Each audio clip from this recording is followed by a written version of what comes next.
Bugundan boshlab hech qanaqa dorilarsiz, hech qanaqa dietasiz ozish yo'llarini am, boshlaymiz azizlarim, ozishni boshlaymiz. Ozmoqchi bo'lganlar, dietadagilar bugundan boshlang. Bugungi chesloni biron joyga yozib qo'ying.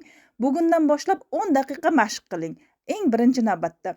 O'zimni hayotimda kelib chiqqan tajribamdan kelib chiqib men sizga gapiryapman. Misol uchun bir kosa osh yesangiz, uni yarim kosaga kamaytiring. Bir kunda 1 litr kola ichsangiz, uni yarim litrga kamaytiring. Bir kunda bir dona non yesangiz, uni yarmini yeng. Ana shunaqa qilib, misol uchun 10 kun ana shunday qiling. Birdaniga emas, birdaniga tashlab yuborolmaydi hech kim. 10 kun shunaqa qilib, oshqozoningizda qolgan qismini, misol uchun choy bilan, suyuqlik bilan, suv bilan to'ldirsangiz, suv, choy ichib yursangiz, bu albatta tez ozishingizda yordam beradi. Agar qo'lingizdan kelsa, imkoningiz bo'lsa, bir haftada nafl ro'zasini tutib qo'ying. Misol uchun dushanba va payshanba kunlari. U ham juda ham nima desam, ham organizmingizga foyda dam beradi, ham savob bo'ladi ro'za tutganingiz uchun. Bu narsa juda ham nima desam ekan, ham ozishingizga ham katta yordam beradi. Keyin odamchi nafsi juda ham yaxshigina tiyiladi. Men o'zim hayotiy tajribamdan bularni kelib chiqqan holda gapiryapman.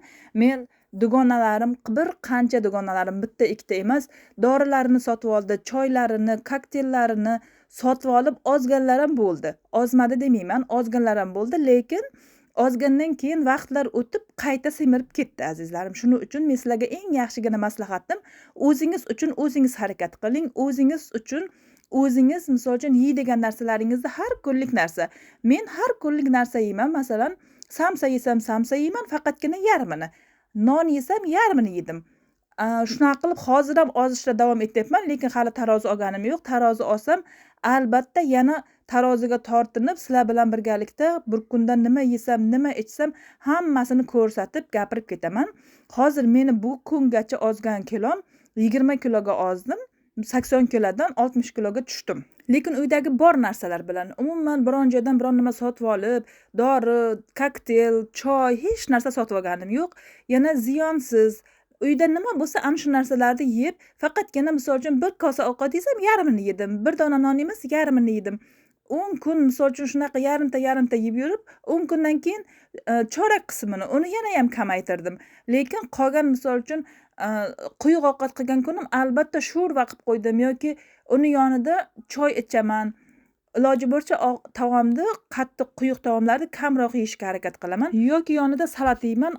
Salat ham odamni semirtirib yubormaydi, lekin qorningizni to'q tutadi. Salatlarga xohlagan salatimga, misol uchun uyda hech narsa yo'q bo'lib bitta sabzi bo'lgan paytlarim, sabzini o'zidan salat tayyorlab yeyveraman. Nima desam, taomni yoniga qo'yib yoki oddiygina piyozni to'g'rab, yarim soat nima desam, suvga solib qo'yib, piyozdan salat tayyorlab, piyozli salat yeb, undan keyin uni yonida quyuq ovqatni bemalol yeyveraman. Salatni iloji bo'lsa ko'proq yeb, qornimni ko'proq salat bilan to'ydirishga harakat qilaman. Choy ichib, choylar bilan to'ydirishga. Azizlarim, uyga o'tirgan opa-singillarimiz ana shunaqa qilib bemalol ozsangiz bo'ladi. Chunki xohlaymizmi, yo'qmi, biz uyga o'tirgan vaqtimiz, oshxona oldimizda qornimiz och qolgan vaqti borib bemalol xohlagan narsamizni yeb qo'yib semirib ketamiz. O'shaning uchun men aytgan tavsiyalarga albatta amal qiling. Men har doim dugonalarimga bilasizlarmi beradigan maslahatim, doim mashq qiling. Bir kunda hech bo'lmaganda 5 daqiqa uyingizda o'tiribsiz, 5 daqiqa turingda harakat qilib qo'ying. Qanaqa harakat bo'lishidan qat'iy nazar farqi yo'q. Harakat qilib qo'ysangiz, ana shu juda ham ozishingizga, organizmingizga katta yordam beradi. 10 kun 5 minut. Misol uchun 10 kundan keyin o'z-o'zingizdan ko'paytirasiz. Uni 20 minut, 30 minutga o'z-o'zingizdan ko'paytirasiz. Undan keyin xohlaysizmi, yo'qmi, organizmingiz chiroyli, go'zal qomatga kirib qoladi.